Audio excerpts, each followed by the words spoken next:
ভগবানে অর্পিত বিষ অমৃত হয়ে যায়। যেদিন কালীয় নাগের মাথায় গোবিন্দ নৃত্য করছেন, সেদিন কালীয় নাগ ছোবল দিচ্ছে, বারবার গোবিন্দের পায়ে বিষ ঢালছেন। কে যেন বলছেন পদকর্তা, ওরে গোবিন্দের চরণ মস্তকে পেয়ে বিষ ঢালছিস? কালীয় নাগ বলছেন, ভগবান যা দিয়েছে তাই তো তাকে দিচ্ছি, যা দেইনি তা দেব কি করে? আমাকে সর্প করে পাঠিয়েছেন আর আমার মধ্যে বিষ দিয়েছেন। গোবিন্দ বললেন, গোবিন্দ যা দিয়েছে তাই তো দিচ্ছি, তবে আমি ওই চরণের মহিমা জানি, ওই চরণে বিষ অর্পণ করলেও অমৃত হয়।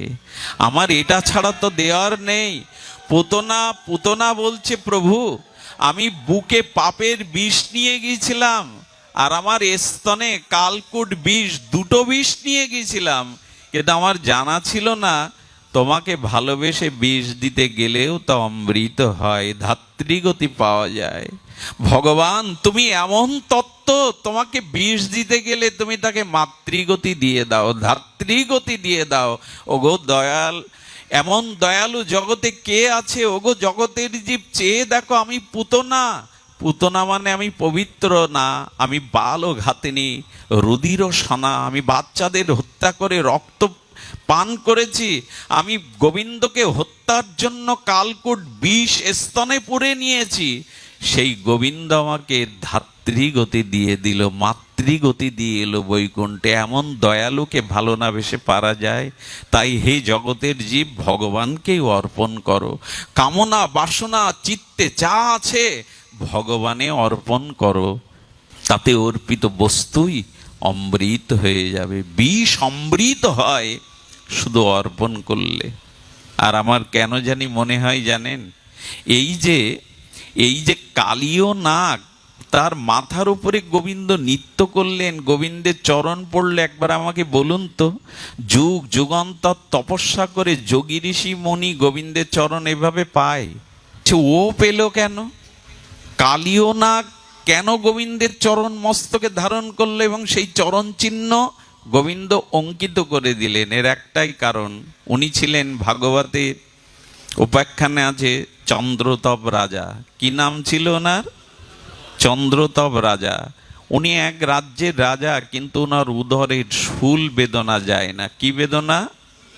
শূল বেদনা যায় না।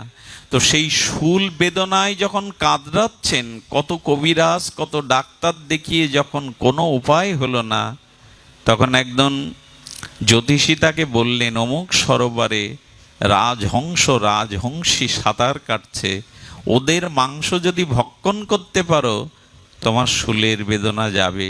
গিয়ে দেখছেন সেই নির্মল সরোবরে রাজহংসী জলকেলি করছে।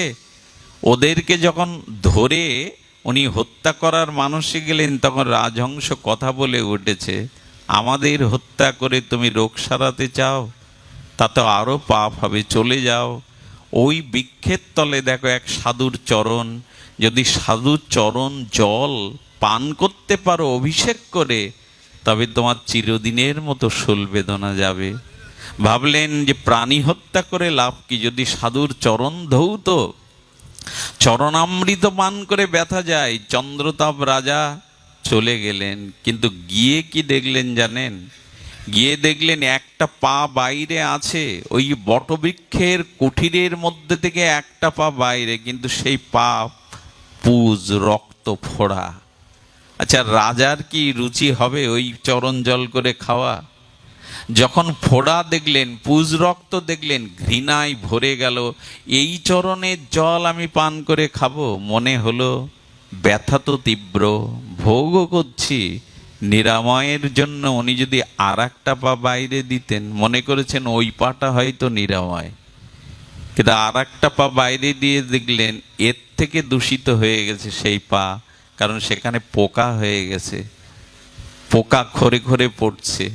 ওই অবস্থা দেখে মনে করলেন রাজহংসী যখন কথা বলল, ওরা সাধারণ না, ওরা অভিশপ্ত কোনো মহামানব রূপে আছে, আমি চেষ্টা করি। উনি অভিষেক করলেন, অভিষেক করে সেই জল যখন পোকা কিলবিল করছে, ওটার রাজার শ্রদ্ধা হলো না।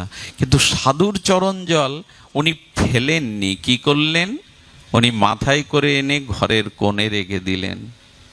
শুধু ভক্তগণ, সেই দিন বৈষ্ণব অপরাধের দ্বারা তাকে অভিশাপ পেতে হলো যে সেই সাধুর চরণ ধৌত জলে অবিশ্বাস এনেছি, যা আজ থেকে এই বৈষ্ণব চরণ জলের চরণামৃতের আর তোর রুচি বা বিশ্বাস হলো না, যা মনুষ্য জন্ম না পেয়ে সর্পজনিতে যা।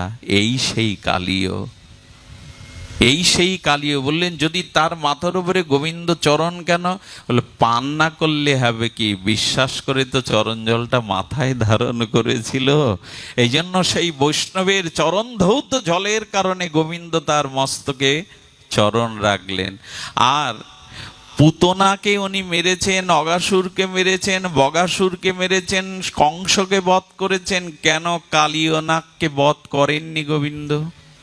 তার কারণ হলো কালীয় নাগের স্ত্রীগণ, সতীসাধ্যিগণ, তারা প্রার্থনা করেছিল, প্রভু আমাদের স্বামীর জীবন ফিরিয়ে দাও, ওকে তুমি মেরো না। আর এদের কথা কেন শুনেছিলেন জানেন? এদের কথা শুনেছিলেন ওই চরণ জলটা ঘরের কোণে শুনে তার স্ত্রীগণ ওটা শ্রদ্ধায় পান করেছিল। এই জন্য মহাসতী রূপে তারা গোবিন্দ চরণে ভক্তি লাভ করে কালীয় নাগের হত্যার সময় স্তুতি করতে করতে গোবিন্দ প্রসন্ন হয়ে ওর স্বামীকে ফিরিয়ে দিয়েছিলেন।